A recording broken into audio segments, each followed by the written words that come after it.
ओम शांति। 13/1/21 की साकार वाणी। बाबा बोले, मीठे बच्चे, तुम्हारे मुख में सदैव ज्ञान रतन निकलने चाहिए। तुम्हारा मुखड़ा सदैव हर्षित रहना चाहिए। प्रश्न, जिन बच्चों ने ब्राह्मण जीवन में ज्ञान की धारणा की है, उनकी निशानियां क्या होगी? जिन बच्चों ने ब्राह्मण जीवन में ज्ञान की धारणा की है, उनकी निशानी क्या होगी? उत्तर, पहले पॉइंट, उनकी चलन देवताओं मिसल होगी, उनमें दैवी गुणों की धारणा होगी। दूसरी पॉइंट, उन्हें ज्ञान का विचार सागर मंथन करने का अभ्यास होगा। वे कभी आसुरी बातों का अर्थात किचड़े का मंथन नहीं करेंगे। तीसरी पॉइंट, उनके जीवन से गाली देना और ग्लानि करना बंद हो जाता है। चौथी पॉइंट, उनका मुखड़ा सदा हर्षित रहता है। ओम शांति। बाप बैठ समझाते हैं ज्ञान और भक्ति के ऊपर। ये तो बच्चे समझ गए हैं, भक्ति से सद्गति नहीं होती है और सतयुग में भक्ति होती नहीं। ज्ञान भी सतयुग में मिलता नहीं। कृष्ण ना भक्ति करते हैं ना ज्ञान की मुरली बजाते हैं। मुरली माना ही ज्ञान देना। गायन भी है ना, मुरली में जादू, तो जरूर कोई जादू होगा ना। सिर्फ मुरली बजाना वो तो कॉमन फकीर लोग भी बजाते रहते हैं। इस मुरली में ज्ञान का जादू है। अज्ञान को जादू तो नहीं कहेंगे, मुरली को जादू कहते हैं। मनुष्य से देवता बनते हैं ज्ञान से। जब सतयुग है तो इस ज्ञान का वर्षा है, वहां भक्ति होती नहीं। भक्ति होती है द्वापर से, जबकि देवता से मनुष्य बन जाते हैं। मनुष्य को विकारी, देवताओं को निर्विकारी कहा जाता है। देवताओं की सृष्टि को पवित्र दुनिया कहा जाता है। अभी तुम देवता बन रहे हो। ज्ञान किसको कहा जाता है? एक तो स्वयं की व बाप की पहचान, और फिर सृष्टि के आदि मध्य अंत की नॉलेज को ज्ञान कहा जाता है। ज्ञान से होती है सद्गति। फिर भक्ति शुरू होती है तो उतरती कला कहा जाता है, क्योंकि भक्ति को रात, ज्ञान को दिन कहा जाता है। ये तो कोई की भी बुद्धि में बैठ सकता है, परंतु दैवी गुण धारण नहीं करते हैं। दैवी गुण हो तो समझा जाए। ज्ञान की धारणा है। ज्ञान की धारणा वालों की चलन देवता मिसल होती है। कम धारणा वाले की चलन मिक्स रहती है। धारणा नहीं तो गोया वो बच्चे ही नहीं। मनुष्य बाप की कितनी ग्लानि करते हैं। ब्राह्मण कुल में आते हैं तो गाली देना, ग्लानि करना बंद हो जाता है। तुमको ज्ञान मिलता है, उस पर अपना विचार सागर मंथन करने से अमृत मिलेगा। विचार सागर मंथन ही नहीं करते तो बाकी क्या मंथन होगा? आसुरी विचार, उनसे किचड़ा ही निकलेगा। अभी तुम ईश्वरीय स्टूडेंट हो, जानते हो मनुष्य से देवता बनने की पढ़ाई पढ़ रहे हैं। देवता ये पढ़ाई नहीं पढ़ाएंगे। देवताओं को कभी ज्ञान का सागर नहीं कहा जाता है। ज्ञान का सागर तो एक को ही कहा जाता है। दैवी गुण भी ज्ञान से धारण होती है। ये ज्ञान जो तुम बच्चों को अभी मिलता है, ये सतयुग में नहीं होता। इन देवताओं में दैवी गुण है। तुम महिमा भी करते हो सर्वगुण संपन्न, तो अभी तुमको ऐसा बनना है। अपने से पूछना चाहिए, हमारे में सब दैवी गुण हैं या कोई आसुरी अवगुण है? अगर आसुरी अवगुण है तो उनको निकाल देना चाहिए, तभी देवता कहेंगे, नहीं तो कम दर्जा पा लेंगे। अभी तुम बच्चे दैवी गुण धारण करते हो, बहुत अच्छे अच्छे बातें सुनाते हो। इनको ही कहा जाता है पुरुषोत्तम संगम युग। जबकि तुम पुरुषोत्तम बन रहे हो तो वातावरण भी बहुत अच्छा होना चाहिए। मुख से कोई भी छीछी बात ना निकले, नहीं तो कहा जाएगा ये कम दर्जे का है। बोलचाल और वातावरण से झट पता पड़ जाता है। तुम्हारा मुखड़ा सदैव हर्षित होना चाहिए, नहीं तो उनमें ज्ञान नहीं कहा जाएगा। मुख से सदैव रतन निकले। ये लक्ष्मी नारायण देखो कितने हर्षित मुख है। इन्हों को आत्मा ने ज्ञान रतन इन्हों की आत्मा ने ज्ञान रतन धारण किए हैं। मुख से सदैव ज्ञान रतन निकलते हैं। रतन ही सुनते सुनाते कितनी खुशी रहती है। ज्ञान रतन जो अभी तुम लेते हो, फिर यह सभी हीरे जवाहरात बन जाते हैं। 9 रत्नों की माला कोई हीरे जवाहरातों की नहीं है, इन ज्ञान रत्नों की माला है। मनुष्य लोग फिर ये रत्न समझ अंगूठियां आदि पहन लेते हैं। इन ज्ञान रत्नों की माला पुरुषोत्तम संगम युग पर पड़ती है। ये रत्न ही तुमको भविष्य 21 जन्मों के लिए माला माल बनाते हैं। इनको कोई लूट ना सके। यहाँ तुम वो हीरे जवाहरात पहनो तो झट कोई लूट ले जाए। तो अपने को बहुत बहुत समझदार बनाना है, आसुरी अवगुणों को निकालना है। आसुरी अवगुणों से शक्ल ही ऐसी हो जाती है, क्रोध में लाल लाल तांबे जैसा शक्ल हो जाती है। काम विकार वाले तो काले बन जाते हैं। तो बच्चों को हर बात में विचार सागर मंथन करना चाहिए। ये पढ़ाई है ही बहुत धन पाने की, वो पढ़ाई कोई रतन थोड़ी है। हाँ, नॉलेज पढ़कर बड़ा पोजीशन पा लेते हैं तो पढ़ाई काम आई ना, तो पढ़ाई काम आई ना कि पैसा।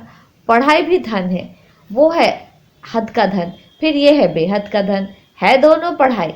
अभी तुम समझते हो बाप हमको पढ़ाकर विश्व का मालिक बना देते हैं।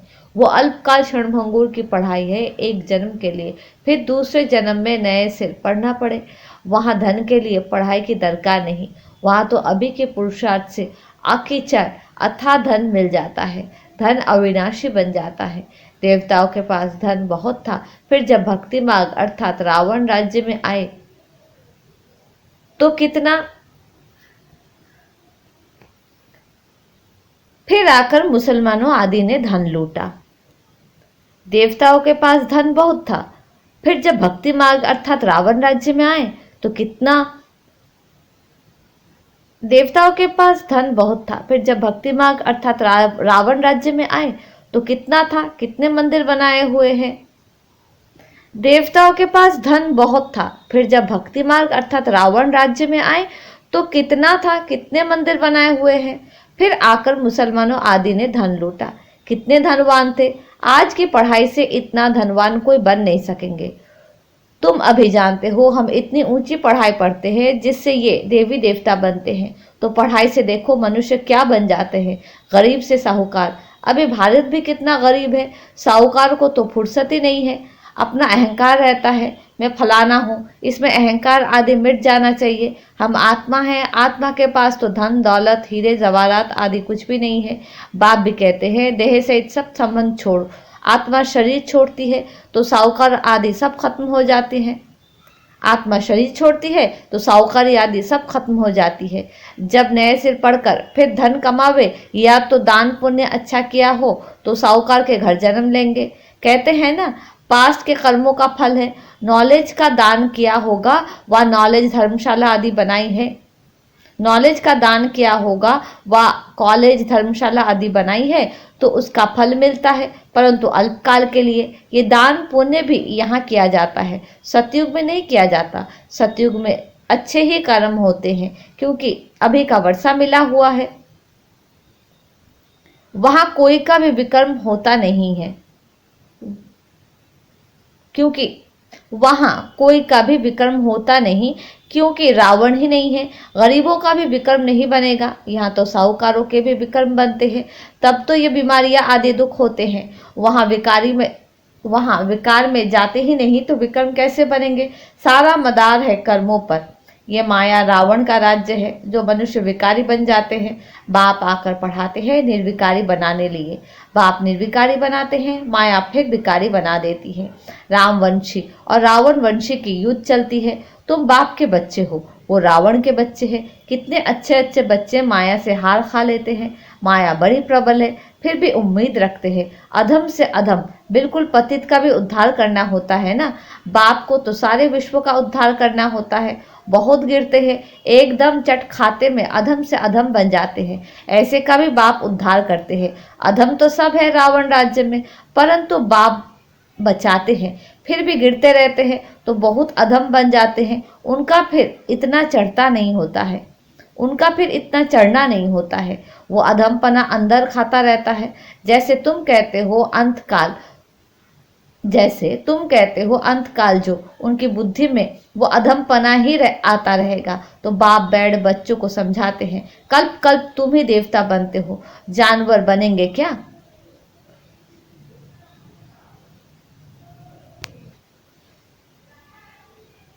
मनुष्य ही बनते हैं और समझते हैं। इन लक्ष्मी नारायण को भी नाक कान आदि है, मनुष्य है ना, परंतु दैवी गुणों वाले, इसलिए उनको देवता कहा जाता है। ये ऐसा सुंदर देवता कैसे बनते हैं, फिर कैसे गिरते हैं, इस चक्र का तुमको मालूम पड़ गया है। जो विचार सागर मंथन करते होंगे उनकी धारणा भी अच्छी होगी। विचार सागर मंथन ही नहीं करते तो बुद्धू बन पड़ते हैं। मुरली चलाने वालों का विचार सागर मंथन चलता रहेगा। इस टॉपिक पर ये समझाना है, ऑटोमेटिकली विचार सागर मंथन चलता है। फलाने आने वाले हैं उन्हों को भी उल्लास से समझाएंगे, फलाने आने वाले हैं उन्हों को भी उल्लास से समझाएंगे। हो सकता है कुछ समझ जाए, भाग्य पर है। कोई झट निश्चय करेंगे, कोई नहीं करेंगे, उम्मीद रखी जाती है।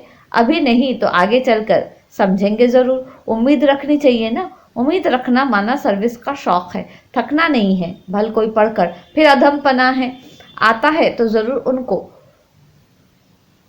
भल कोई पढ़कर फिर अधम बना है आता है तो जरूर उनको विजिटिंग रूम में बिठाएंगे। वह कहेंगे चले जाओ। जरूर पूछेंगे इतने दिन क्यों नहीं आए, कहेंगे माया से हार खा ली। ऐसे ढेर आते हैं, समझते हैं ज्ञान बहुत अच्छा था परंतु माया ने हरा दिया। स्मृति तो रहती है ना। भक्ति में तो हारने और जीतने की बात ही नहीं रहती, ये नॉलेज धारण करने की है। अभी तुम बाप द्वारा सच्ची गीता सुनते हो जिसमें देवता बन जाते हो। बिगर ब्राह्मण बने देवता बन नहीं सकते। क्रिश्चियन, पारसी, मुसलमानों में ब्राह्मण होते ही नहीं। ये सब बातें अभी तुम समझते हो, तुम जानते हो। अल्फ को याद करना है। अल्फ को याद करने से ही बादशाही मिलती है। जब भी तुमको कोई मिले बोलो अल्फ अल्लाह को याद करो। अल्फ को ही ऊंचा कहा जाता है। अंगुली से अल्फ का इशारा करते हैं ना। अल्फ को एक भी कहा जाता है। एक ही भगवान है, बाकी तो सब है बच्चे। बाप तो सदैव अल्फ ही रहते हैं। बाप तो सदैव अल्फ ही रहते हैं, बादशाही करते नहीं। ज्ञान भी देते हैं, अपना बच्चा भी बनाते हैं। तो बच्चों को कितनी खुशी में रहना चाहिए। बाबा हमारी कितनी सेवा करते हैं, हमको विश्व का मालिक बनाते हैं, फिर खुद उस नए पवित्र दुनिया में आते ही नहीं। पावन दुनिया में उनको कोई बुलाते ही नहीं, पतित ही बुलाते हैं। पावन दुनिया में क्या आकर बनेंगे, उनका नाम ही है पतित पावन। तो पुरानी दुनिया को नया बनाने की उनकी ड्यूटी है। बाप का नाम है शिव और सालिग्राम बच्चों को कहा जाता है। उनकी पूजा होती है। शिव बाबा कहे सब याद करते हैं। दूसरा ब्रह्मा को भी बाबा कहते हैं। प्रजापिता ब्रह्मा कहते तो बहुत है परंतु उनको यथार्थ रीति जानते नहीं है। ब्रह्मा किसका बच्चा है, तुम कहेंगे परम पिता परमात्मा शिव ने उनको अडॉप्ट किया है। ये तो शरीरधारी है ना। ईश्वर की औलाद सब आत्माएं हैं। सब आत्माओं को अपना अपना शरीर है, अपना अपना पार्ट मिला है तो बजाना ही है। ये परंपरा से चला आता है। अनादि अर्थात उनका आदि मध्य अंत नहीं। मनुष्य सुनते हैं, एंड होती नहीं, तो फिर पूछते हैं कि फिर बनेंगे कैसे। बाप समझाते हैं ये अनादि है, कब बने हैं ये पूछने का नहीं रहता। प्रलय होते ही नहीं, ये भी गपोड़ा लगा दिया है। थोड़े मनुष्य हो जाते हैं इसलिए कहा जाता है जैसे प्रलय हो गई। बाबा में जो ज्ञान है वो अभी ही इमर्ज होता है। इनके लिए ही कहते हैं सारा सागर शाही, मस बनाओ तो भी पूरा नहीं होगा। अच्छा, मीठे मीठे सिक्के दे बच्चों प्रति माता पिता बाप दादा का याद प्यार और गुड मॉर्निंग। रूहानी बाप की रूहानी बच्चों को नमस्ते। हम रूहानी बच्चों की रूहानी बाप को नमस्ते नमस्ते नमस्ते। धारणा के लिए मुख्य सार, पहली पॉइंट, अपने हर्षित मुखरे से बाप का नाम बाला करना है। ज्ञान रत्न ही सुनने और सुनाने हैं। गले में ज्ञान रत्नों की माला पड़ी रहे। आसुरी अवगुणों को निकाल देना है। दूसरी पॉइंट, सर्विस में कभी थकना नहीं है। उम्मीद रख, शौक से सर्विस करनी है। विचार सागर मंथन कर उल्लास में रहना है। वरदान, स्नेह के रिटर्न में समानता का अनुभव करने वाले सर्वशक्ति संपन्न भव। जो बच्चे बाप के स्नेह में सदा समाये हुए रहते हैं उन्हें स्नेह के रिस्पॉन्स में बाप समान बनने का वरदान प्राप्त हो जाता है। जो सदा स्नेह युक्त और योग युक्त है वो सर्वशक्तियों से संपन्न स्वतः बन जाते हैं। सर्वशक्तियाँ सदा साथ है तो विजय हुई पड़ी है। जिन्हें स्मृति रहती है कि सर्वशक्तिमान बाप हमारा साथी है वो कभी किसी भी बात से विचलित नहीं हो सकते। स्लोगन, पुरुषार्थी जीवन में जो सदा संतुष्ट और खुश रहते हैं, पुरुषार्थी जीवन में जो सदा संतुष्ट और खुश रहने वाले हैं वही खुशनसीब है। अच्छा, ओम शांति।